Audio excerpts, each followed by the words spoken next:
간호사 국가고시 합격을 위한 대방열림만의 차별화된 최신 출제 경향 완벽 반영, 강의 경력 20년 이상 전문 베테랑 교수팀, 실제 출제 경향 위주의 단계별 맞춤 교재. 대방열림과 함께한다면 합격할 수 있습니다. 유사상호를 주의하세요. 대방열림. 네, 안녕하세요. 대방열림 고시학원에서 간호사 국가고시 대비 기본 간호학도 맡고 있는 오정아입니다. 자, 여러분들 기본 간호학 그러면 말 그대로 기본적인 간호 행위와 관련되어 있는 거죠. 여러분들이 막상 이제 임상 실습을 나가면 굉장히 요즘에는 많이 제한되어 있는 거를 볼 수 있어요. 그렇기 때문에 실제로 직접 술기를 해본 적이 많은 내용이 없을 겁니다. 그쵸? 그러다 보니까 기본 간호학이 조금 어렵게 느껴지기는 하는 과목이기도 합니다. 자, 최근에는 어떤 새로운 유형이나 뭐 심화 문제 이런 거보다는 반복되었던 익숙한 내용들이 많이 나오는 걸 볼 수 있고요.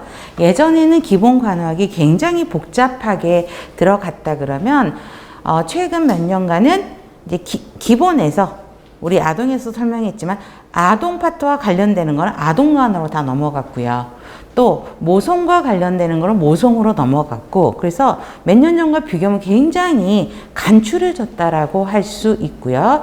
시험 문제도 그렇게 어렵게 나오지는 않습니다. 물론 그때그때 출제 경향에 따라 좀 달라지는 경향이 있긴데, 그래서 몇 년 전만 해도 뭐 기본과락도 있었거든요. 근데 지금에는 그렇게까지 나오지는 않고 있어서 기본적인 내용만 충실히 잘 정리하면 좋은 점수를 얻을 수 있을 거라고 봅니다. 자, 기본 간호학 공부를 하다 보면 여러 과목이랑 같이 연결된 거를 볼 수 있어요.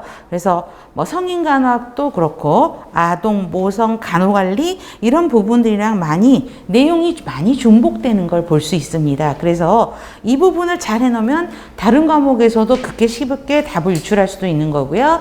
다른 과목에서도 기본 간호 문제들이 같이 병행돼서 출제된 걸 볼 수 있기 때문에 조금만 충실하게 공부를 하시면 도움이 되실 겁니다. 그럼 목차를 한번 봐볼까요? 목차에서 우리 기본 간호학에서 가장 출제 비용이 높은 게 어딜까요? 투약. 그쵸? 투약 부분이 굉장히 높죠. 그래서 그 부분은 굉장히 꼼꼼하게 다룰 거고요. 그 다음에 감염 문제, 메르스 이후부터는 감염 문제가 또 제법 많이 나오고 있습니다. 그래서 투약하고 그 다음에 투약 부분하고 감염 부분이 가장 많은 비율을 차지하고 있고, 그 다음에 많이 나오는 부분이 산소와 배설, 영양, 그 다음에 활동 부분, 활동과 운동 부분 등이 그래도 또 빈도수가 조금 많이 나오니까 그런 부분을 중점적으로 공부를 하도록 하겠습니다. 자, 기본 간호학 수업 역시 3시간씩 6회 총 18시간으로 진행될 예정이고요. 기본 개념 문제와 기출 문제 풀어보고 그다음에 핵심 요약집을 보면서 중요 개념들을 정리하는 시간으로 하겠습니다. 자, 수업하는 방식은 제가 하는 다른 과목들과 별 차이는 없습니다. 제초 강조드리는 내용인데요. 문제풀이만 하지 마시고, 그쵸? 그게 왜 그 답관이 문항이 틀렸는지 그 부분을 반드시 정리하시기 바라겠습니다. 그래야지만이 그게 내 것이 될 수 있고 또 다시 틀리지 않는 방법이기도 합니다. 자, 저는 여러분들한테 지금 어떤 걸 하는 역할을 보면 여러분들이 소화하기 쉽게 아주 맛있게 밥을 해서 또 여러 반찬들이 있죠. 만들어가지고 여러분들 앞에 상에 딱 대드렸습니다. 놓아드렸거든요. 그러면 수저를 여러분들이 드셔야 돼요. 제가 수저 들어서 여러분 입에 넣어주는 게 아니라 맛있게 차려놓은 밥상을 여러분들이 숟가락을 떠서 또 천천히 잘 씹어서 소화를 시켜야 되는 과정이 여러분들이 할 일이라고 봅니다. 설마 그거를 다시 먹으면서 식사를 하시면서 체하거나 그쵸? 구토를 일으키는 상황은 안 벌어져야 되겠죠. 그러려면 어때요? 여러분들이 천천히 내 걸로 하면서 자꾸 반복하고 하는 잔소리 같지만 그 부분이 굉장히 중요하다라는 거. 여러분들이 그때부터는 여러분들이 스스로 소화시키려고 하는 노력들이 필요하다라는 것이죠. 아셨죠? 네, 좋습니다. 그러면 지금부터 시작해 보겠습니다. 자, 603페이지 챕터 1 산소화 요구입니다. 자, 활력증후 사정에 대한 내용인데요. 기본적인 바이탈은 굉장히 출제 빈도율이 높죠. 자, 그러면 문제풀이부터 들어갑니다. 1번. 자, 체온에 대한 거, TPR에 대한 게 다 나오죠. 그쵸? 자, 체온에서 보시면 요약집. 체온 측정 부위가 나오죠. 그래서 구강, 직장, 애가, 그 다음에 고막이 있어요. 그러면 가장 낮은 게 어떤 거죠? 체온이? 애과. 그래서 좀 외우기 쉽게 한다면 애, 고, 구, 직. 그렇죠? 그래서 직장이 가장 높고 0.5도씩 차일 거예요. 그렇기 때문에 애가가 가장 낮고 그 다음에 고막, 직장이 되고 37도, 죄송해요. 고막, 그 다음에 구강이 37도, 직장이 7도 5분. 그래서 7도 5분가 가장 높은 직장 체온이다. 직장 체온은 신부 체온을 이야기하거든요. 그렇기 때문에 온도가 훨씬 높습니다. 그런데 시험 문제는 금기 주의사항들이 같이 단순히 이 측정 부위의 온도를 물어보거나 측정 시간을 물어보지는 않죠. 주의사항들을 물어보게 됩니다. 자, 구강이요. 체온계를 깨물 가능성 있는 사람은 입으로 넣으면 안 되겠죠. 그 다음 영아나 소아, 의식 손상이나 의식 손상이 있으면 아무래도 입안에 넣게 되면 문제가 생길 수가 있고요. 그다음에 구강 손상이 있는데 거기다가 넣으면 또 더더욱 안 되고 입으로 호흡하는 사람은 왜 안 될까, 여러분? 어떤 측정 오류가 있을까? 체온이 정상보다 높아져요? 높게 측정돼요? 낮게 측정돼요? 높게 측정되죠. 그렇기 때문에 입으로 구강호흡하는 사람들도 그렇고요.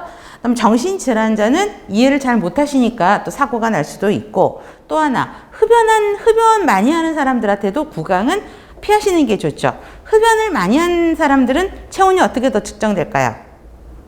높게 측정되는 걸 볼 수 있죠. 그렇기 때문에 그런 대상자들은 피하시는 게 좋죠. 직장입니다. 자, 직장은 아까 신부 체온이기 때문에 하나만 써놓으세요. 가장 정확합니다. 가장 정확한 거. 그 다음에 직장 내 문제나 수술 환자에게는 이거 하면 될까요? 안 될까요? 직장 내 문제를 갖고 있어. 수술 환자야. 직장 수술 환자야. 하면 안 되겠죠, 당연히. 그 다음에 심장 질환자는 별표. 기억을 좀 해주셔야 됩니다. 자, 심장 질환을 갖고 있는 환자에게 직장 체온을 하게 되면 미주신경을 자극해서 심박동수가 오히려 더 떨어질 수 있어요. 그렇기 때문에 직장 체온 금기 대상입니다. 그다음에 신생아 반복 측정은 직장 파열이 될 수가 있어요. 그래서 신생아에게는 체크하지 않습니다. 애과요. 안전한 방법이긴 한데 우리 애가 체온은 애가 체온계 딱 꽂고 피부랑 밀착시켜서 딱 붙여야 되죠. 이렇게 놓으면 여기 겨드랑이 딱 벌어지면 떨어져서 파손될 수 있잖아요. 그렇기 때문에 피부와 밀착성이 떨어지고요. 피부에 문제가 있는 대상자에게는 애가를 하면 안 되겠죠. 그래서 전신환상, 그 다음에 피부질환 환자는 피하는 게 좋습니다. 고막, 짧은 시간 내 신부 체온을 반영한다. 이거 동그라미 하세요. 별표. 그래서 고막은 1, 2초. 요즘에 고막 체온계 굉장히 많이 재죠. 첫 번째 땡이고요. 그렇지만 웨이도, 귀지 등에 따라서 정확도가 떨어지죠. 보통 우리 고막 체온계 애들을 키우는 집들은 고막 체온계를 거의 많이 가지고 있는데 어때요, 요즘에? 딱 대고 깊게 넣느냐, 저 앞에다만 체크하느냐에 따라서 체온 변화의 차이가 있다라는 것입니다. 그 다음에 2번. 체온에 영향을 미치는 요인은 별표 많이 머스트로 갑니다. 체온도 그렇고요. 맥박도 그렇고 혈압도 그렇고 호흡도 그렇고 각각의 TPR, 바이탈에 영향을 미치는 요인들은 항상 나온다라고 보시면 되겠습니다. 자, 연령이요. 신생아는 별로 중요하지 않고 영아나 노인들은 체온 조절 능력, 기능이 좀 떨어지게 됩니다. 그래서 영아도 체온 조절이 좀 어렵고요. 노인도 체온 조절 능력이 떨어져서 노인들은 정상 성인에 비해서 체온이 조금 더 낮습니다. 그래서 저체온에 주의를 하셔야 되죠. 요즘 여러분 노인 그러면 몇 살이죠? 되게 젊어지셨잖아요. 그렇죠? 그래서 80, 90, 그 정도가 노인이지 않을까요? 제가 어렸을 때는 60 그러면 막 그때 환갑잔치하고 되게 할머니 막 환갑잔치하고 막 그랬던 기억이 나거든요. 가서 저희들 어렸을 때니까 재롱잔치하고 막 사물놀이패 와서 막 춤추고 막 그랬던 것 같은데 지금 60이면 저도 그 나이를 향해서 가고 있지만 젊어요. 제가 그 나이 같지는 않거든요. 그렇죠? 그래서 80 이렇게 됐는데 체온이 조금 더 저체온이라는 걸 기억을 하셔야 되겠죠. 그래서 얼마 전에도 저희 어르신 모시고 커피숍을 갔어요. 그러니까 에어컨 빵빵하게 나오잖아요. 근데 긴팔 옷을 입고 계시는데 갑자기 어르신이 사라졌어요. 화장실 가셨나? 봤더니 밖에 나가서 햇빛 쪼기를 하고 계시는 거예요. 저희는 더워가지고 헥헥거리면서 카페 그 에어컨, 천정 에어컨 밑에 밖 있잖아요. 근데 어르신은 추우셨던 거예요. 그러니까 당신이 폐가 될까봐 조용히 나가셔서 카페 밖에서 햇빛 앞에서 계시고 난 이게 좋다 이러시는 거예요. 노인들은 그래서 항상 저체온이 그러니까 체온이 조금 더 낮기 때문에 저체온에 주의를 하셔야 되는 거죠. 그다음에 호르몬. 여성이 남성에 비해서 체온 변화가 훨씬 더 심합니다. 특히 중요한 건 두 번째 땡 별표. 배란기, 폐경기의 호르몬 변화가 체온의 변동을 야기해서 혹시 남성에 비해서 체온이 훨씬 높고, 훨씬은 아니고 조금 더 높고요. 하루의 변화는 안 해도 되겠죠. 새벽에 낮고 오후에는 활동하는 시간대는 당연히 체온이 높겠고 스트레스 받으면 어때요? 여러분? 그렇죠. 뚜껑이 열린다 그러죠. 그러면서 열이 올라가죠. 그래서 그냥 중요한 건 거기서 물론 체온이 상승한다는 건 바로 알아. 이건 상식으로. 그러나 교감신경을 자극한다는 말 이걸 기억을 좀 하셔야 되겠죠. 교감신경의 동그라미. 그래서 스트레스는 교감신경을 자극해서 체온이 상승하고 환경에 따라서 체온 조절에 영향을 미치게 되고 당연히 심한 활동, 격렬한 운동은 체온 올라가죠. 이거는 안 읽어도 아실 겁니다. 자, 그러면 1번 볼게요. 체온 조절 중추는 뭐죠? 우리 큰 소리로. 네, 시상하부예요. 시상하부 동그라미. 맞는 거죠. 물론 이런 문제가 나올 것 같지는 않은데 이렇게 dak가장으로 들어갈 수는 있어요. 내자하고 작정을 하면. 두 번째, 짧은 시간 내 신부 체온을 반영하는 것은 무엇인가? 이렇게 들어가면. 고막 동그라미 외우시고. 정상적인 구강 체온은 36도다? 아니죠. 37도이고 직장 체온은 구강 체온보다 0.5도씩 높다. 뒷문장은 맞죠?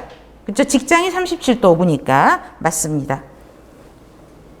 자, 보시면 돼요. 그래서 앞에 문장 때문에 틀린 거죠.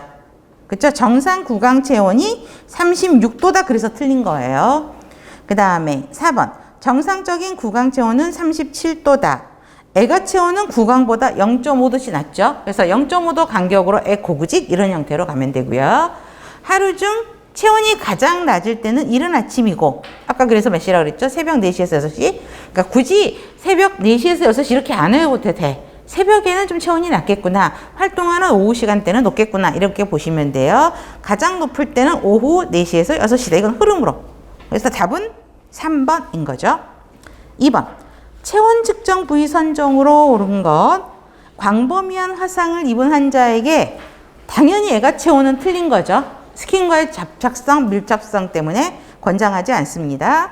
의식이 손상된 환자나 정신질환자는 구강 체온 측정 금기 대상자죠. 그래서 틀렸고 체온계를 깨물 가능성이 있나 영아나 소아에게는 구강 체온계 주면 안 되겠죠. 직장 내 수술 환자 문제를 갖고 있거나 직장 수술 환자의 경우는 직장 체온하면 안 되고 애가 체온은 안전한 방법이지만 피부와의 밀착성이 떨어진다. 요약에 있는 내용 그대로 이제 문제가 들어온 거죠. 그래서 답은 5번입니다. 3번 체온에 영향을 미치는 요인. 체온 변화가 누가 더 심하다 그랬죠? 여성이 더 심하죠. 스트레스는 교감신경을 자극해서 체온이 여러분 쳐보세요. 아직은 아침이죠. 자, 그러면 상승한다. 요거는 자꾸 입 밖으로 내시면 좋을 거예요. 그러면서 내 거를 만드는 거야. 그렇죠? 다시 질문해요. 스트레스는 교감신경을 자극하여 체온은 상승한다. 이러면서 내 거 만드는 과정.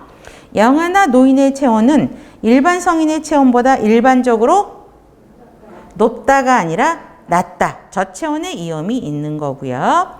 배란기와 호르몬의 변화는 체온 저하가 아닌 체온 상승. 우리 모성에서 공부했었죠. 배란 전에는 에스트로겐 호르몬이 많이 분비가 돼서 체온이 약간 떨어졌다가 배란이 되면서 프로게스테론 호르몬이 나오면서 체온이 일시적으로 상승해서 기초체온법을 통해서 임신을 할 수도 있고 피임을 할 수도 있다라는 배우셨죠. 같이 연결하시면 됩니다. 그래서 체온 저하가 아닌 체온 상승으로 보시면 되겠고요. 그 다음에 온도 차이가 있다라고 했는데 순서가 어떻게 될까요? 가장 높은 게 어떤 거지? 직장, 구강, 애과 이렇게 바꾸셔야 되겠죠? 직장, 구강, 애과, 외과. 자, 4번은 이제 맥박에 대한 내용입니다. 자, 맥박의 생리 기전을 먼저 보시면 자, 우리 CO가 뭐죠? 밑에 써 있죠. 카디악 아웃풋. 그래서 심박출량이라고 이야기를 하죠. 그러면 심박출량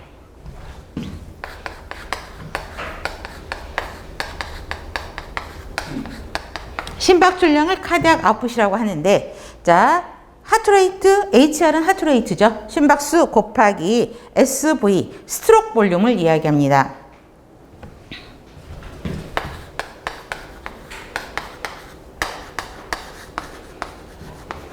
자, 스트로크 볼륨이라고 이야기하는데 거기를 그 말도 되어 있는데 1의 심박동량이라고 바꿔주세요.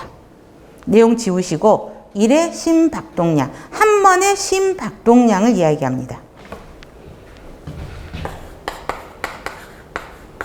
가로 부분 있죠? 스트로크 볼륨. 스트로크 볼륨을 이렇게 한 번 할 때, 자, 이 내용은 뭐냐면 박동을 할 때 좌심실에서 분출되는 혈액량을 1회 심박동량이라고 하거든요. 그래서 카디악 아웃풋은 하트레이트 곱하기 SV 1회 박동량이라고 보시면 됩니다. 자, 세 번째, 네 번째 별표 아세요?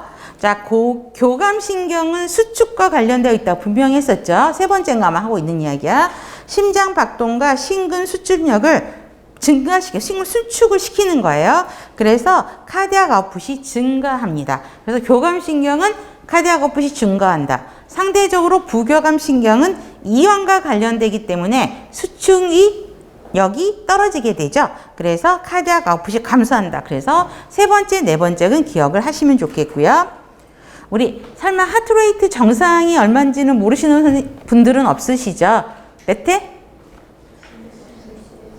여러분 저보다 더 조금 톤 올려주세요. 몇 회? 60에서 100. 그러면 빈맥은 몇 회 이상? 100 이상. 서맥은 60 이하. 뭐 안 해도 되죠. 자, 그러면 서맥 보세요. 근데 서맥 60 이하가 중요한 게 아니고 그거는 기본으로 진짜 기본이에요. 우리 바이탈. 자, 그런데 서맥에서 꼭 외워야 되는 건 약물이요. 디지탈리스가 무슨 약이죠? 강심제죠. 그렇죠? 그래서 항상 디지탈리스가 시험 문제에 나와요. 그래서 문제를 바꿉니다. 디지탈리스제를 투여하고 있는 환자에게 바이탈을 측정하고자 한다. 어떤 걸 확인해야 되냐? 이걸 봐야 돼요. 그러면 서맥을 확인해, 맥박수를 확인한다. 이게 답인 거거든요. 그래서 꼭 기억을 서맥, 맥박이 느려진다는 거죠. 강심제는. 그 다음에 운동선수는 장기간 너무 운동을 많이 오랫동안 운동을 해가지고 심장이 발달해서 심박출량이 많아지면서 맥박은 느려집니다. 그래서 운동선수는 맥박이 빠르다 느리다? 느리다. 그렇죠? 이거는 꼭 외워야 돼. 세 번째, 네 번째는 별표. 그 다음에 맥박의 결손입니다. 맥박에 차이가 있다라는 이야기예요. 뭔가 빈다라는 이야기야, 맥박이. 그러면 어떤 맥박과 어떤 맥박에서 차이가 난다라는 거죠? 우리 큰 소리로 심천맥박과 요골맥박의 차이를 본다라는 거죠. 그래서 자 보세요. 심천맥박과 요골맥박을 재요. 그런데 두 개가 비슷해야 되잖아. 근데 뭔가 안 맞아, 숫자가. 그래서 결손이라고 이야기를 합니다. 자, 그러면 간호회계가 어떻게 해야 될까? 그러니까 심천맥박 재고, 요골맥박을 재고 숫자를 비교하는 게 아니라 두 명의 간호사가 한 사람은 심천맥박을 재고 한 사람은 요골맥박을 비워서 동시 측정할 때 차이값을 보는 거예요. 그렇죠? 그래서 그 세 번째도 기억을 해야 되고 동시에 측정한다라는 것도 기억을 해야 되고요. 두 번째, 맥박 결손이 차이가 있다면 심장의 수축력이 좋지가 않아서 말초까지 맥박을 공급하지 못한다는 걸 의미하거든요. 그래서 맥박 결선의 세 가지 의미 다 기억을 하셔야 됩니다. 이러면서 또 뭐가 나올 수 있냐면 나중에 또 우리 아동에서도 했을 거야. 심천맥박을 재는 위치가 어디냐 이렇게도 또 문제가 계속 나가요. 보시면 돼요. 그 다음에 측정 부위도 제법 나오죠. 자, 축두맥박. 요골맥박 측정이 어려웠을 때 어린이들 맥박 측정할 때는 축두맥박을 하게 되죠. 머리에서. 그 다음에 경동맥이 어디예요, 여러분? 여기죠. 경동맥. 그렇죠? 자, 항상 경동맥은 뭐가 나오냐면 쇼크 상황이요. 그렇죠? 쇼크 동그라미. 그 다음에 심장 정지됐을 때 제일 먼저 확인하는 게 경동맥이죠. 그래서 우리가 성인에서 공부했을 때 CPR, 환자가 갑자기 쓰러졌어요. CPR 할 때 맥박 확인할 때 어디 확인한다? 경동맥 확인한다고 했었죠. 그 다음에 심천맥박 별표. 이것도 시험 문제 많이 나옵니다. 자, 심천맥박 위치가 어디죠? 왼쪽, 오른쪽 아니에요. 왼쪽 쇄골 중간선에서 심천 부위, 늑골 네 번째, 다섯 번째 사이에다 놓고 들어요. 그런데 아까 심천맥박은 우리 아동에서도 공부했어요. 30초 듣는 거 아니에요. 풀로 들어야 돼요. 1분 동안 측정을 하셔야 됩니다. 심천맥박. 그래서 1분의 동그라미. 그 다음에 첫 번째 별표, 심음을 청춘할 때는 당연히 심천맥박을 들어야 되고요. 그 다음에 또 하나, 애들 들을 때 영아나 유아를 측정할 때도 심천맥박이에요. 그래서 이 문제는 아동간호학에서 나오게 됩니다. 심천맥박 부분. 그 다음에 디지털리스 투여할 때도 심천맥박을 측정합니다. 그래서 첫 번째 땡은 꼭 별표. 그 다음에 측정하는 부위 별표. 그 다음에 몇 분간 듣는다 별표. 이게 나오는 문제예요. 상완동맥은 우리 혈압 체크할 때 상완동맥에서 하죠. 그쵸? 어디지 상완동맥? 여기. 그쵸? 그 다음에 요골동맥은 어디예요? 요골맥박 잴 때. 여기. 그쵸? 자, 그래서 보시면 되고. 척골맥박은 우리 손의 순환 상태를 사정할 때 이야기하고요. ABJ 가스 분석할 때 알렌 테스트 하는 부위가 척골맥박이에요. 척골맥박이 어디예요? 척골맥박. 요골이 여기고, 그렇죠? 그 다음에 척골은 여기. 그래서 나중에 또 알렌 테스트 할 때도 설명을 해드릴 겁니다. 그 다음 대퇴맥박. 자, 대퇴맥박도 여기에 심정지 대상 동그라미 하시고요. 자, 하나만 써놓으세요.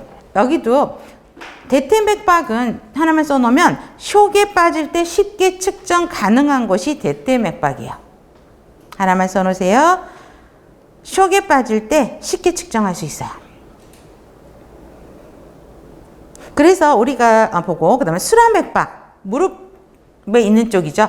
그래서 보시면 자, 하지에서 혈압기 사용할 때는 수라맥박이죠. 그래서 문제가 최근에 기출문제가 이걸걸요. 수라맥박. 하주에서 측정할 때. 그래서 상지에서 측정할 때는 어디?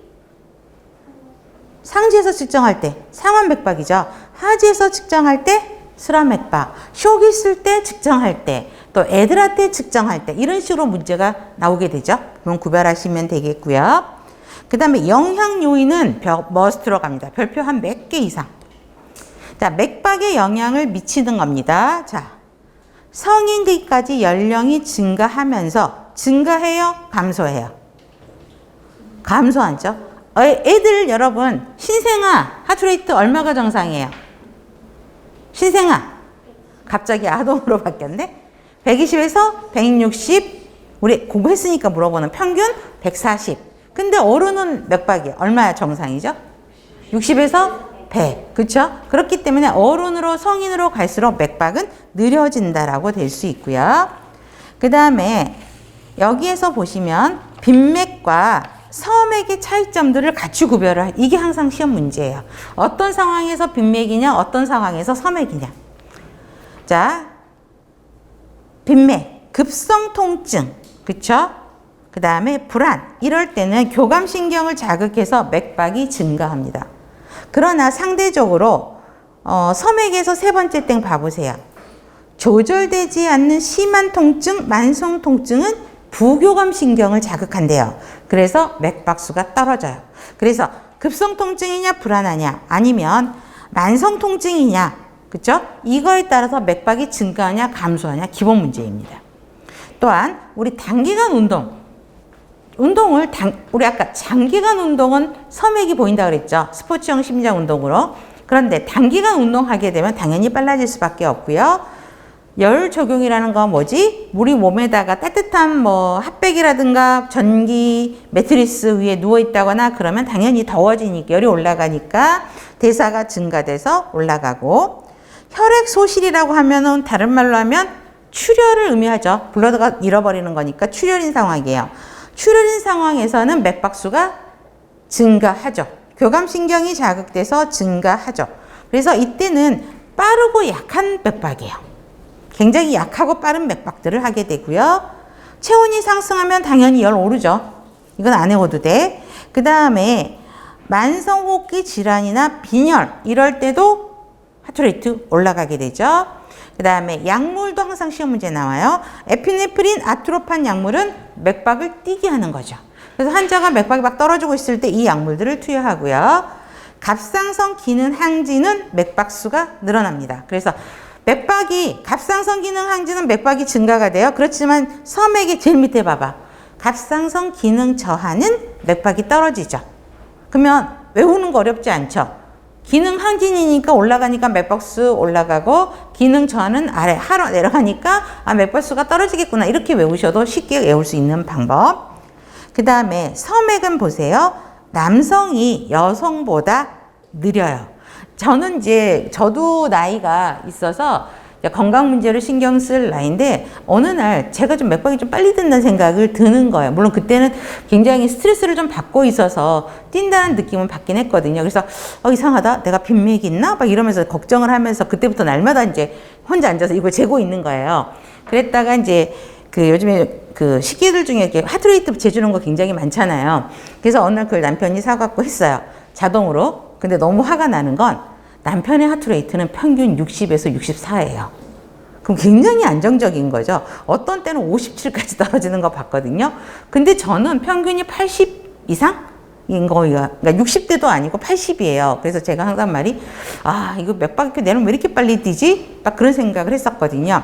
물론 80대, 70대, 80대 넘어가기도 하고 막 스트레스 받으면은 막 90, 100회까지도 가는 걸 보거든요. 그러니까 성향도 있긴 한데 일반적으로 여성이 훨씬 느리게 뛰는 거죠. 그러니까 여성이 훨씬 빨리 뛰는 거죠. 남성이 느리게 뛴다라는 거 기억해야 되고, 그다음에 키가 크고 마른 사람이 키가 작고 뚱뚱한 사람보다 느리다고.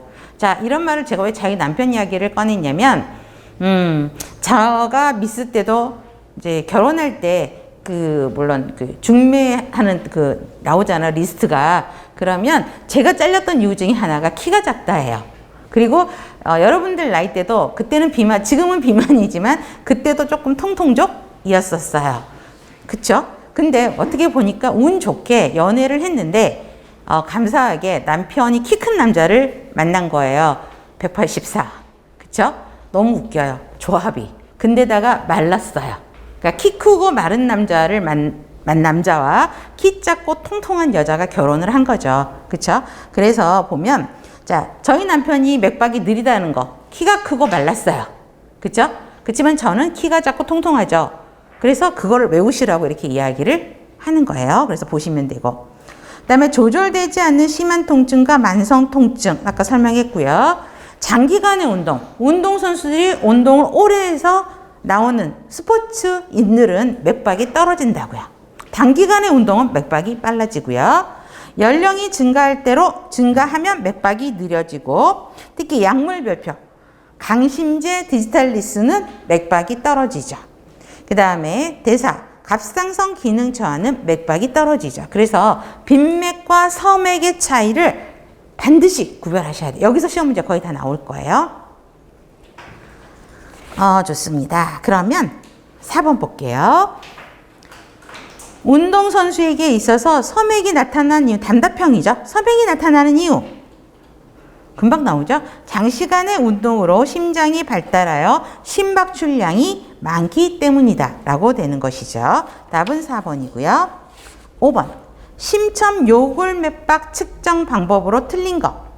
자, 심천맥박의 측정 부위 동그라미 해보세요. 그러면 크게 한번 읽어볼까?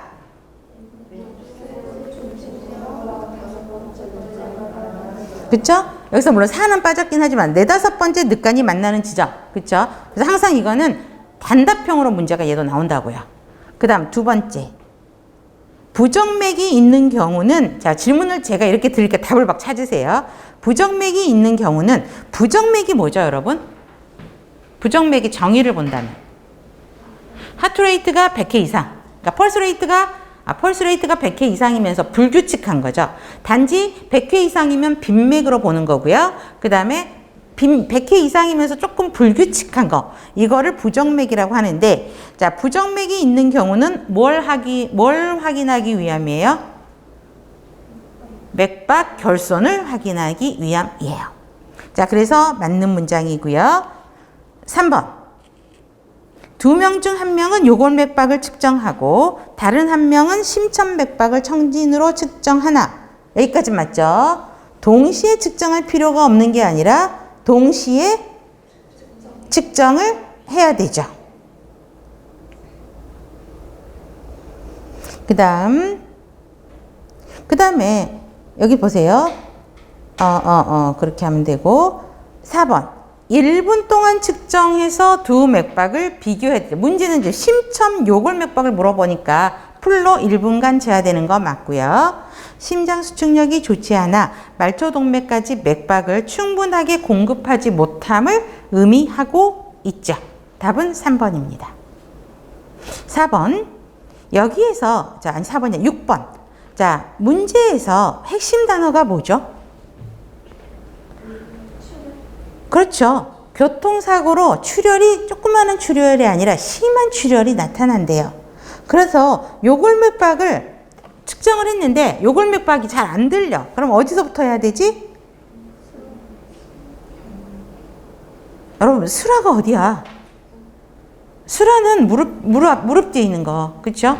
수라는 거기서 안 잡히지. 물론 쇼크 상태가 되면 대퇴 맥박도 가능하지만 지금 가장 근접한 답은 경동맥이죠. 경동맥이 중심순환하고 근접해서 맥박 강도가 굉장히 잘 잡히는 곳이 경동맥입니다. 그래서 일단 쇼크나 심정지로 인해서 다른 부위에서 맥박이 안 잡히면 경동맥부터 체크를 하셔야 되죠.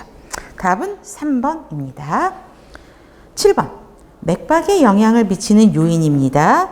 자, 제가 질문을 하면 답을 크게 하세요. 자, 1번에는 어디가 틀린 거죠? 다량의 출혈 시에는, 그렇죠, 부교감 신경을 자극하는 게 아니라 교감 신경을 자극하여 맥박수가 감소가 아닌 증가가 되는 거죠. 그래서 1번 문항은 두 군데 다 틀렸죠. 다량의 출혈 시에는 교감 신경을 자극하여 맥박수가 증가한다. 이렇게 바꿔야 되겠죠. 2번 연령이 증가하면 맥박은 감소, 증가가 아닌 감소로 바꿔야 되고요. 디지탈리스 투여제는 맥박을 증가가 아닌 감소, 아트로핀과 에피네피린은 맥박수를 증가. 4번 영아와 어린이들의 경우 심천 맥박은 30초가 아니라 30초에서 곱하기 2 하는 거는, 일단 거기까지. 심천 맥박은 1분간 측정해야 되죠. 그쵸? 근데, 자, 쳐보세요. 어른들 측정할, 특별히 건강 문제에서 이상이 없는 사람들은 1분간 맥박을 측정하던가요? 크게 문제가 없으면 30초 해서 아주 규칙적으로 뛰고 그런 사람들은 30초 재서 곱하기 2 하면 되지만, 영아들, 어린이들 같은 특히 심천 맥박은 풀로 재야 된다는 거. 절대 30초 재서 곱하기 2 하면 안 된다고요. 아셨죠? 5번. 조절되지 않은 심한 통증과 만성 통증은 부교감 신경을 자극해서 맥박수가 감소한다. 맞죠? 5번이 맞아요. 그럼 상대적으로 급성 통증과 불안은 교감 신경을 자극해서 맥박이 상승한다. 같이 연결해서 외워야 되죠. 그래서 우리가 그 요약집에 있는 빈맥, 서맥 문제는 얼마든지 바꿀 수 있어요. 문제로. 아셨죠? 머스트로 외워야 됩니다. 8번입니다. 자, 운동을 했는데 숨이 차고 오래 앉아 있으면 발목에 요운성 부종이 있어서 여자가 입원했대요. 근데 맥박 강도가 약하고 불규칙해요. 이때 우선적인 간호.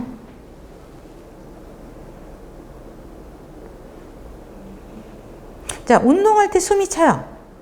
오래 앉아 있으면 발목에 막 요운성 부종이 뭐죠? 부종이 심해서 눌렀을 때 바로 돌아오지 않고 시간을 두고 돌아오는데 좀 시간이 걸리는 거. 그쵸? 요운성 부종이죠. 그런데 맥박 강도도 약하고 또 이레귤러예요. 그러면 답은 2번이에요. 심천맥박과 요골맥박을 측정을 해서 그 차이를 관찰해야 된다라는 건데 왜 그럴까? 이 증상이 어떤 증상이어서 그렇죠? 심장에 문제가 있는 것 같아요. 그래서 심장장애로 인해서 말초까지 혈액이 전달되지 않은 거죠. 그래서 오랫동안 앉아있으면 발목이 부어오른다고요. 호흡, 맥박도 약하고 불규칙하고. 그래서 결손맥이 있는지부터 먼저 파악하시는 게 우선적인 방법이라고 생각합니다. 답은 2번. 자, 9번부터는 호흡입니다. 그래서 요약집 보세요. 자, 여러분들이 기본관학 요약집을 보면 내용이 굉장히 많아요. 근데 굉장히 심플하고요. 나오는 거는 확실하게 제가 콕콕콕콕 집어줄 거예요. 그것만 외우셔도 충분합니다. 자, 호흡이죠. 호흡 조절 중추는 어디다? 연수. 그쵸? 정상 호흡은 몇 회다? 12에서 20. 요거는 다 아시죠? 그쵸?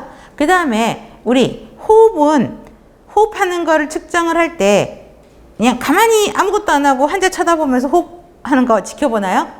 그럼 환자가 스트레스 받죠? 그렇죠? 그렇기 때문에 먼저 맥박을 측정하고 나면 그 손 떼지 말고 시선은 환자를 보면서 호흡을 측정하는 거죠. 그 이야기예요. 그래서 요골맥박을 측정하는 것처럼 손목을 잡고 있으면서 흉부 움직임을 보면서 호흡을 체크해야 되죠. 여기도 마찬가지야. 규칙적이면 30초 측정해서 곱하기 2 하면 되고 불규칙적이면 1분 풀로 해야 되는 것이죠. 그 다음에 호흡 양상 별표하세요. 자, 정상 호흡은 아실 거고 느린 호흡은 몇 회? 12회 미만이죠. 그쵸? 쉽게 말하면 12회에서 20이 노말이기 때문에 그 수 이하가 느린 호흡. 그 다음에 20회 이상이 되는 게 빠른 호흡. 안 해도 되죠. 그 다음에 호흡 과다요. 호흡을 많이 하는 거죠. 그래서 20회 이상 하는 거를 볼 수 있고요. 우리 운동하고 나면 가쁜 호흡을 막 여러 번 쉬죠. 그거를 호흡 과다라고 이야기를 하고 무호흡이라는 거는 몇 초 동안 호흡이 없는 거야? 15초. 이 15초는 동그라미 하세요. 그 다음에 과한기, 과도한기라고 이야기를 하는데 호흡의 비율과 깊이가 증가하는 거. 저 보세요. 여러분. 이렇게 호흡도 깊게 하면서 들이마시고 이렇게 쉬는 거. 그러면 이산화탄소가 더 많이 빠져나오게 되겠죠. 그래서 이산화탄소 저하가 나타납니다. 빠르고 깊은 호흡이에요. 환기 저하는 자, 호흡은 정상보다 낮대 깊이도 낮아요. 상대적으로 얘는 과한기는 이산화탄소가 많이 빠져나온다 그랬죠. 근데 얘는 과소한기라는 거기 때문에 이산화탄소가 몸에 쌓인다고요. 이렇게 보시면 되고 실제 시험 문제는 체인스톡 호흡하고 쿠스말 호흡이 나오게 됩니다. 자, 체인스톡 호흡은 호흡의 비율 깊이가 불규칙해요. 무호흡하고 과잉한기가 교대로 나타나는데 특히 하나만 더 써놓으시면 체인스톡 호흡 옆에 공간에 하나만 쓰세요. 심부전, 요독증, 약제 유발, 약으로 인한 호흡 억제, 뇌 손상. 그래서 이런 경우에는 체인스톡 호흡입니다. 그래서 상대적으로 체인스톡 호흡이 문제 많이 나오고요. 그 다음에 나오는 게 쿠스말 호흡이요. 여러분 쿠스말 하면 당장 떠오르는 게 뭐지? 어떤 질환을 갖고 있는 환자들이 쿠스말 호흡을 하는 걸까요? 당뇨병, 케톤상증, 탄소병이 더 심해져서 케톤이 몸에 쌓이는 거죠. 당뇨병 환자가 심한 경우에는 쿠스말 호흡을 하게 됩니다. 자, 그래서 당뇨병 케톤증 환자에게 나타나는 과도 호흡을 쿠스말 호흡이라고 이야기합니다. 자, 여러분, 당뇨병은 인슐린이 과다하게 있는 거죠, 몸에. 그런데 당뇨병 케톤증은 뭐냐면, 여러분, 저 보세요. 당뇨병에서는 탄수화물이 제대로 이용될까요? 안 되죠. 인슐린이 토두당 분해를 잘 못하니까. 그러니까 에너지원으로 탄수화물이 쓰이지 못하고 지방, 단백질이 에너지원으로 쓰이거든요. 그러다 보니까 지방이 케톤과 글리세롤로 분리가 돼요. 그러면서 케톤이 몸에 빠져나오지 못하고, 그쵸? 혈액에 쌓이는 거고, 소변에 케톤이 빠져나오는 거거든요. 그래서 당뇨병성 케톤 환자 별표하시고, 쿠스말 호흡 항상 나오는 문제.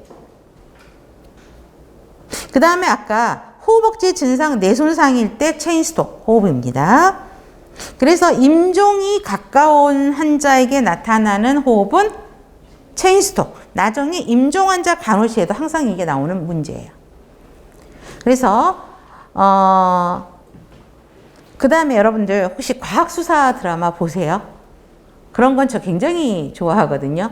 그런데 그 눈이 안 보이는 사람이 이제 그 범 사건을 증인이라고 그러나? 그렇게 해요. 안 보이니까 뭘 봤겠어요. 그쵸? 근데 그분이 뭐라 그러냐면, 범인이라고 생각했던 사람이 있는데, 그 현장에 있었던 거죠. 그 시각 손실이 있었던 사람.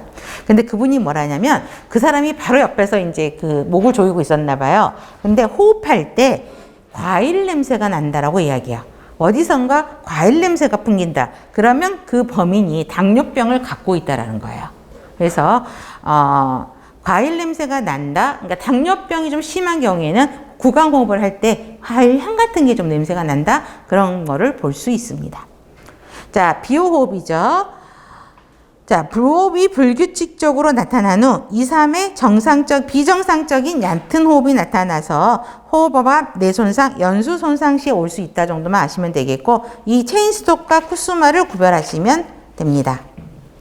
다음에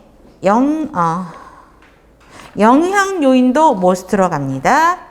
자, 성인기로 성장하기에 따라 폐 용량, 폐가 점점 커지고 폐 기능이 좋아지게 되죠. 그렇기 때문에 폐 용량 증가하게 되고 상대적으로 호흡수는 떨어지게 되죠. 우리 신생아 호흡수가 얼마였죠? 우리 신생아 호흡수 호흡이 110회 그러면 안 돼. 하트레이스가 120에서 160. 호흡은? 걔네들 호흡은 60에서 80인가? 그럴 거예요. 그죠? 우리 성인은 12에서 20이죠. 그렇기 때문에 폐 용량과 호흡의 깊이가, 갑자기 순간. 호흡수는 감소하죠. 그죠? 신생아 호흡이 60인가 그럴 거예요. 아마 제가 기억에. 맞나? 하여튼 틀리면 다시 나중에 정정을 할게요. 자, 노인은 보면 성인에 비해서 폐 용량, 호흡의 깊이가 감소하고 호흡수는 점점 성인보다는 더 증가하게 되죠. 그렇지만 성인으로 갈수록 점차 감소한다. 그렇지만 나이가 들면은 폐 용적이 줄어들잖아요. 그렇기 때문에 호흡수가 증가한다라고 보시면 되고요. 열이 올라가면 당연히 호흡이 빨라지죠. 그 다음에 내압이 증가하면 불규칙해지고 떨어지는 거는 아실 거고요. 자, 약물은 별표 꼭 기억하세요. 마약성 진통제, 호흡억제 증상이 나타난다 그랬죠. 호흡수 떨어지는 건 알 거야. 그런데 호기 능력을 저하시키는 걸까요? 흡기 능력을 떨어뜨리는 걸까요? 흡기, 들이마시는 거를 잘 못해서 호흡수가 떨어진다고요. 대표적인 약물 우리 몰핀, 데메롤, 마약성 진통제 대표적인 약물이죠. 이건 별표. 상대적으로 또 같이 비교하는 문제가 뭐냐면 코카인이요. 환기량을 증가시켜 호흡수가 증가하는 거죠. 그래서 몰핀하고 데메롤은 호흡수 감소, 코데인은 호흡수 증가. 꼭 기억을 하셔야 됩니다. 네, 방금 생각이 났어요. 아동 호흡수는 40에서 60이 정상입니다. 아셨죠? 그런 것 같아요. 자, 스트레스. 불안과 스트레스는 교감신경 자극됐다 그랬었죠? 그래서 맥박도 올라간다고, 똑같은 문장에 맥박은 상승한다. 호흡수는 증가한다라는 거 기억하시면 좋겠고요. 우리 스트레스 많이 받으면 과도환기 하죠. 숨 깊이 들이면서, 그죠? 천천히 하게 되는 과도환기 별표. 운동하면 당연히 호흡수 깊이 증가되고요. 흡연하게 돼도 호흡수 증가하게 되고 높은 산에 올라가요. 그러면 산소가 없기 때문에 호흡수가 증가하게 됩니다. 그래서 호흡에 영향을 미치는 거 기억을 하셔야 되겠고요. 그러면 몇 번이지? 9번. 호흡에 영향을 미치는 요인에 대한 내용으로 옳은 것. 자, 1번 고쳐볼까요? 마약성 진통제는 흡기 능력을 증가가 아니라 저하시키죠. 그 다음에 호흡수를 증가하는 게 아니고 감소시키죠. 그래서 1번 문항은 두 군데가 다 틀린 거죠. 이해되세요? 보시면 되고, 노인은 폐용량과 호흡의 깊이가 감소하고 호흡의 수가 증가하게 되죠. 그래서 2번은 맞죠. 고열은 비정상적으로 느린이 아니죠. 빠른 호흡수를 초래하고요. 불안과 스트레스는 부교감 신경이 아닌 교감 신경의 자극으로 호흡의 수와 깊이를 감소시키는 게 아니라 증가시키는 거죠. 두 군데가 다 틀렸고요. 코카인은 환기량을 감소시키는 게 아니라 환기량을 증가시켜 호흡수 감소가 아닌 호흡수 증가. 그래서 두 개 다 틀린 것들은 꼭 외우셔야 돼요. 아셨죠? 답은 2번입니다. 10번요. 호흡과 관련된 용어예요. 1번. 과호흡과 무호흡이 번갈아 반복되는 호흡은 쿠스말이 아니고 체인스톱 호흡이죠. 그 다음, 자, 2번 체내 대사 요구량보다 폐포원의 공기가 과다한 거는 비호흡 아니죠. 비호흡이 4번이죠. 무호흡이 많이 나타나는 호흡이면서 호흡어갑, 뇌손상, 연수 손상 시에 올 수 있는 호흡이 비호흡 호흡이죠. 답은 3번. 당뇨병성 케톤증 환자에게 특징적으로 나타나는 과도 호흡, 체인스톡이 아니고 쿠스말. 그래서 당뇨병 케톤 쿠스말은 당뇨병 성인 시험에서도 항상 나와요. 이 호흡은. 그래서 쿠스말 호흡이고, 여러분 앞니아가 정상 호흡이에요. 앞니아는 호흡이 없다란 거죠. 앞에가 A가 붙어서. 그래서 호흡이 없는 호흡 정지를 의미하고 있습니다. 자, 그러면 되고 11번. 만성 폐쇄성 폐질환 COPD 환자가 누운 자세는 되게 답답하대요. 누워있으면 막 호흡곤란이 와. 호흡하기 힘들어. 그런데 똑바로 앉아서 있으면 숨쉬기 편하다고 해요. 이 호흡을 뭐라고 하죠? 그렇죠? 기자호흡이라고 이야기하고, 나중에 또 기자호흡에 대한 내용은 또 자세하게 설명을 할 겁니다. 그러면 우리 기자호흡, 누워서는 좀 힘들어. 앉으면은 호흡이 더 편해져. 어떤 환자에게 어떤 병을 갖고 있는 환자에게 나타나는 특징적 호흡곤란일까? 심장질환. 그렇죠? 그래서 심부전증 하나만 써놓으세요. 심부전증에서 나타나는 특징적인 호흡곤란이라고 보시면 돼요. 그런 호흡곤란이 있을 때는, 그렇죠? 기자호흡을 통해서 호흡을 하는 게 훨씬 좋습니다. 12번 혈압입니다. 자, 바이탈에서요, 제일 시험 많이 나오는 게 이 혈압이에요. 자, 혈압은 다 못 들어갑니다. 자, 혈압은 심박출량, 카디악 아웃풋 곱하기 PR, 말초 혈관 저항, 혈관 저항을 곱해서 혈압이 되는 거죠. 자, 수축기압, 이완기압은 바로 아실 거예요. 심실이 수축할 때 혈액의 압력, 이완기압은 안정되었을 때 닿는 압력을 이야기합니다. 중요한 건 맥압이죠. 우리 정상 혈압이 얼마죠? 120에서 80. 그러면 수축기압이 120, 이완기압이 80. 그러면 120에서 80 뺀 거 40이죠. 이걸 맥압이라고 이야기를 합니다. 그래서 맥압 별표, 수축기압 빼기 이완기압 차이. 30에서 50보다는 120에서 80을 빼면 되니까 40이 되는 거죠. 30에서 50 빼면 더 복잡해. 외울 거 많으니까 40 정도로 생각하시면 됩니다. 자, 우리 고혈압은 진단은 얼마 이상을 고혈압으로 보죠? 140에 90. 그쵸? 자, 원인은 유전흡연 콜레스테롤. 이거 안 외워도 다 알겠죠? 그쵸? 이거는 그냥 상식으로 풀 수 있는 문제. 저혈압은 얼마? 90에서 60. 당일 기준치는 기억을 하셔야 됩니다. 근데 이게 시험 문제 나오진 않지. 그쵸? 자, 직립성 저혈압. 서 있으면 갑자기 혈압이 떨어지는 거. 자, 갑자기 누워있다가, 갑자기 일어섰을 때가 아니라 누워있다가 갑자기 일어났을 때 허약감이나 기절을 일으키는 거를 직립성 저혈압이라고 합니다. 서 있을 때 혈압이 떨어지는 거예요. 자, 여러분 보세요. 환자가 오랫동안 빼드린 상태로 누워있어. 그럼 말초혈관의 흐름이 혈관들이 다 수축이 아니라 이완된 상태겠죠. 그렇기 때문에 심박출량이 보상기전으로 증가하지 못할 때 동맥혈압의 하강으로 나타나는 현상. 말이 되게 복잡하죠. 자, 보세요. 일단 누워있어요. 그러면 혈관들이 다 이완해서 말초까지 충분히 혈액이 가져 누워있죠. 그런데 갑자기 서. 그러면 이 말초에 있는 혈액들이 빨리 심장으로 귀환을 하고 내 쪽으로도 가야 되는데 그거를 빨리 따라가지를 못하는 거야. 그러니까 순간 어지럽고 휘청 쓰러지는 거. 이게 직립성 저혈압이야. 원인은 오랜 부동으로 서 있을 때도 그렇고 말초정맥의 정체, 오랫동안 누워 있을 때도 그렇고 항고혈압제를 사용했을 때도 그렇습니다. 갑자기 쓰면 저혈압이 되면서 떨어지는 거죠.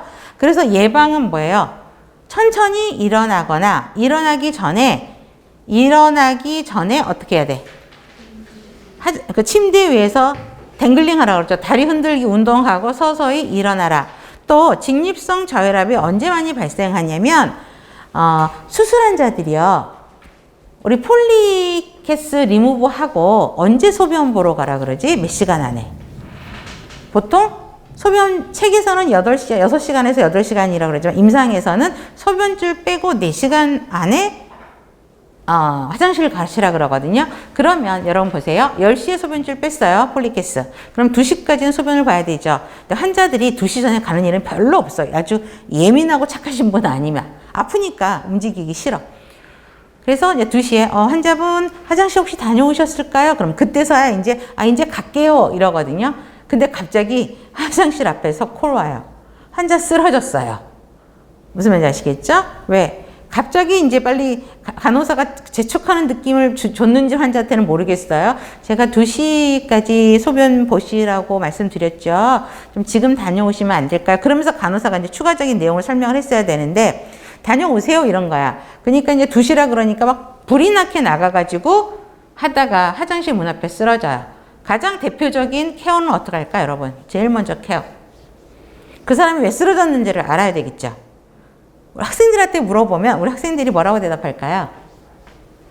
바이탈을 측정한다. 그러거든요. 그럼 제가 그래요. 바이탈 측정한다 빼고 그 다음 할 거 해야 될 거. 그 다음 학생들이 뭐라냐면 환자를 침대로 옮긴다예요. 그쵸? 아니지. 다리 들고부터 서 있어야지. 그쵸? 심장이라든가 머리 쪽으로 혈류들이 공급이 잘 안 된 거죠. 빠르게.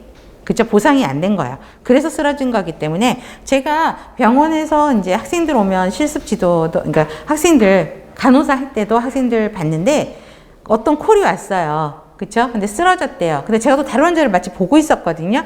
그래서 일단 학생들 바이탈 하라고 보내고 얼른 빨리 끝나고 이제 갔죠. 물론 어떤 상황에서 그 환자가 쓰러졌는지 감이 오는 게 있거든요. 어떤 질환이 있었던 분은 큰 질환이 아니었어요.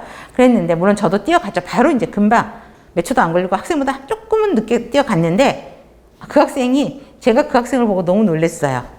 화장실 문 앞에서 쓰러지고 있었거든요. 환자 다리 들고 서 있더라고요. 그쵸? 반사 동작이에요. 그래서 너 왜 어떻게 다리 들 생각을 했어? 그랬더니 왠지 그래야 될 것 같다는 생각, 대답은 잘 못하면서 왠지 그래야 될 것 같다는 생각이 든대요. 그래서 그러면 제가 그 친구한테 개인 숙제를 줬어요. 왜 너 행동 정말 잘했는데 왜 그런지를 한번 찾아서 한 2-3줄로 정리해서 가져와 볼래? 그랬거든요. 레포트를 내라는 게 아니고 내가 다음날 물어볼 거야. 공부해왔더라고요. 그래서 그 친구 점수 좋게 줬어요. 그쵸? 다른 친구보다는 조금 더 높게 줬다. 왜? 반사 동작이고 뭔가를 아는 것 같은데 표현은 못하는 것 같고 그래서 그거 자기가 한 행동이 옳다라는 걸 근거를 찾아서 하면 공부가 되는 거잖아요. 그렇게 해서 직립성 저혈압 문제가 제법 많이 나옵니다. 그럼 그 간호사가 놓친 게 뭘까요? 환자한테 설명할 때. 누워있다가 처음에 화장실 갈 때는 보호자, 침대에서 다리 좀 앉아있다가 가던가 다리 운동을 좀 하다가 가시던가 아니면 보호자 동반해서 첫 소변은 같이 부축을 좀 받고 가시던가 보호자가 없어. 그러면 담당 간호사 부르시라고 제가 와서 화장실 가는 거 도와드리겠다고 했어야 돼요. 그쵸? 근데 혼자 가시다, 바로 일어나서 혼자 가시다가 그런 사고가 난 거죠. 그래서 크게 다치는 건 없었는데 원인을 알고 대처를 하고 그걸 미리 간호사들이 예방을 해야 되겠죠. 그다음에 혈압 결정 요소입니다. 자, 혈압 결정 요소 이거는 단순하게 나올 수도 있어요. 앞에 굵은 글씨만 보면 돼요. 자, 혈압이 올라가느냐 요소 그 결정 요소인데 심장의 펌프 작용이 어떠냐예요.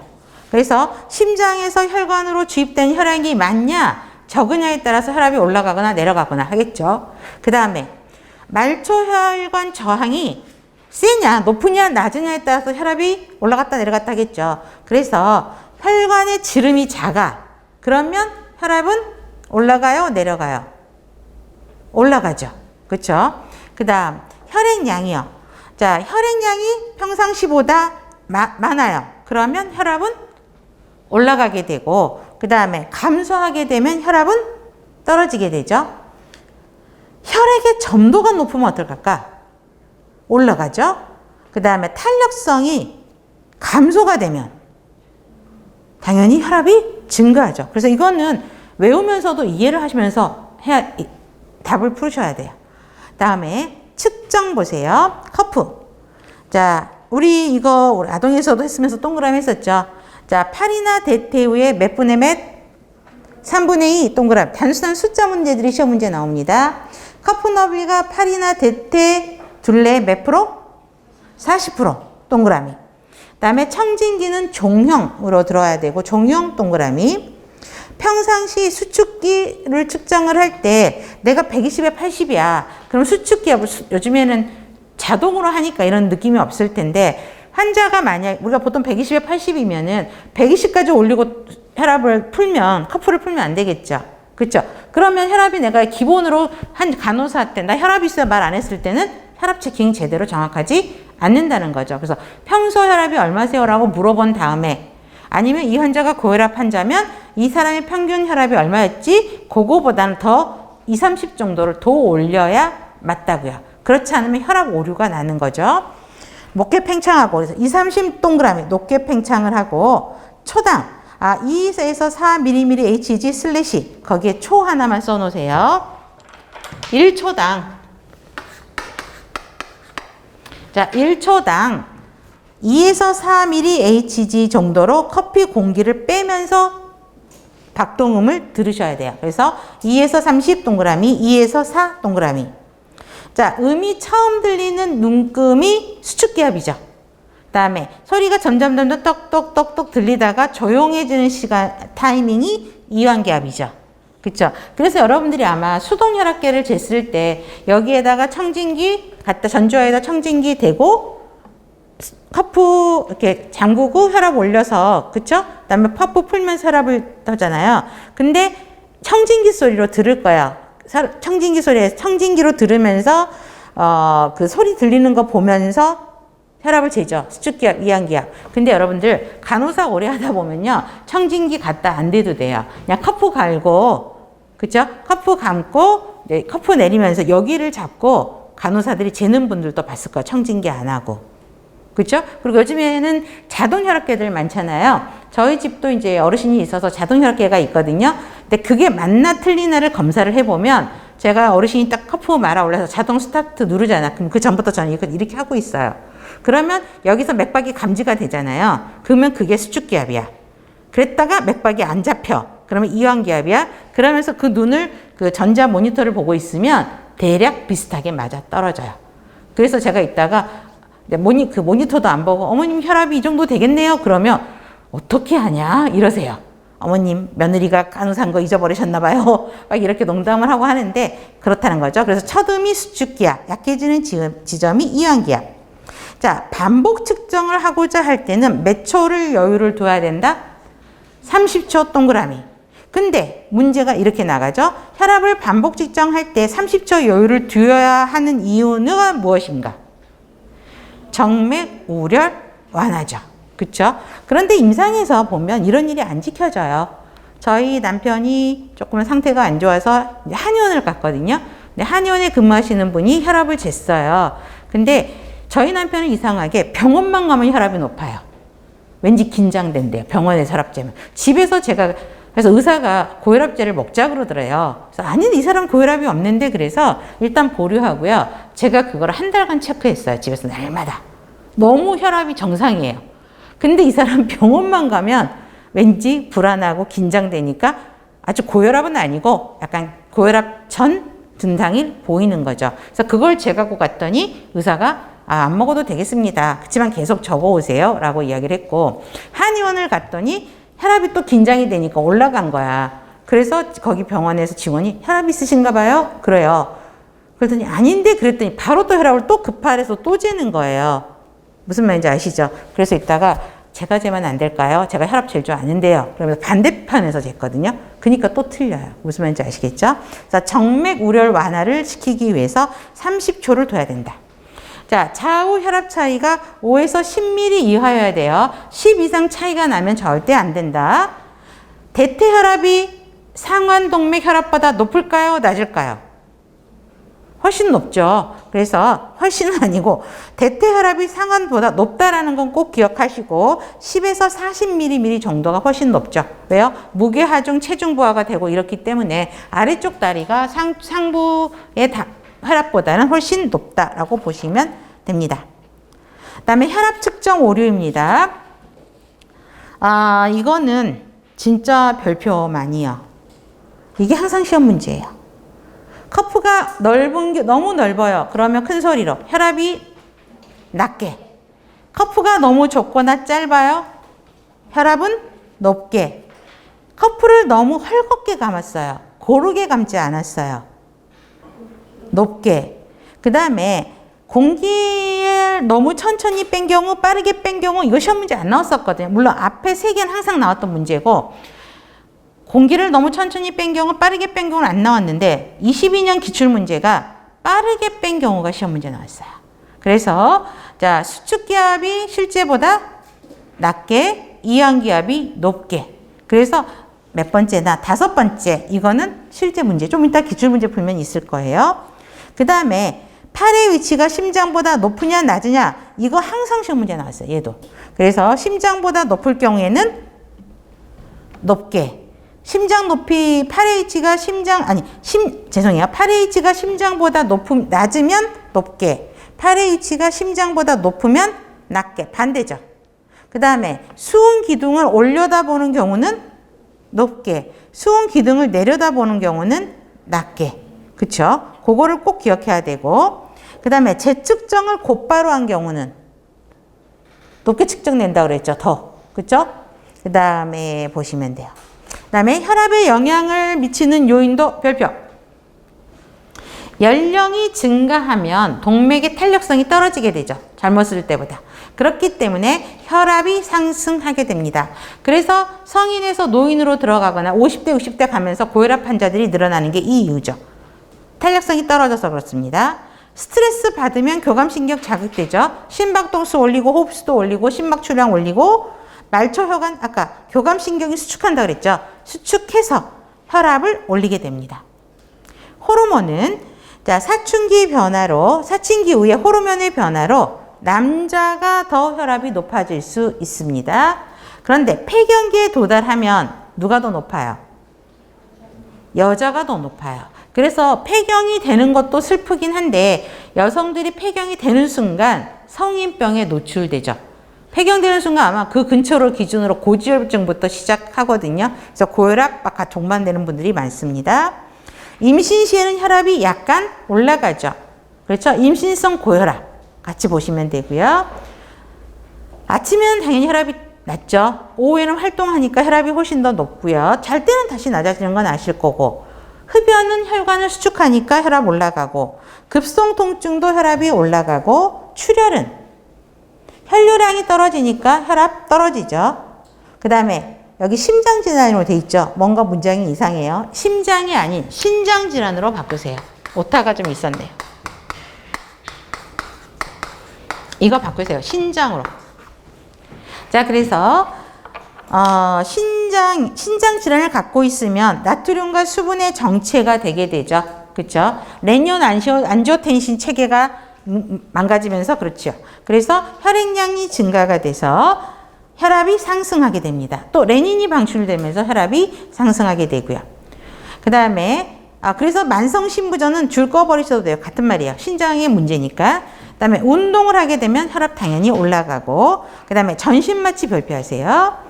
자, 내간에 있는 혈관 운동 중추를 억압해서 혈관 운동의 긴장을 줄여서 전신마취는 혈압을 떨어뜨립니다. 그래서 전신마취의 부작용 중에 하나가 저혈압 있었던 게 이 이유예요.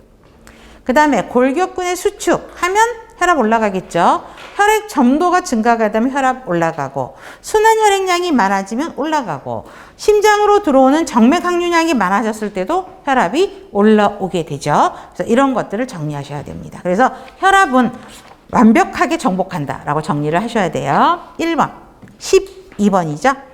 자, 대퇴혈압을 측정할 때 대퇴동맥에서 청진한다. 아래쪽 하지의 혈압을 측정할 때는 어떤 동맥에서 해요? 이거 대퇴동맥이 아니라 스라동맥이죠. 그쵸? 조절 밸브를 열어서 1초에 2에서 4mm Hg 속도로 공기를 뺀다. 2번이 맞죠? 팔에서 혈압 측정할 때 사용하는 동맥은 상완동맥이죠. 요골동맥 아니죠. 팔 혈압 커프는 팔이나 대퇴 위에 3분의 2를 덮는 정도의 크기를 사용해야 되고요. 반복 측정하고자 할 때는 정맥 우려를 완화를 하기 위해서 30초 여유를 두어야 되는 것이죠. 답은 2번입니다. 네, 그러면 잠깐 쉬었다가 진행하겠습니다.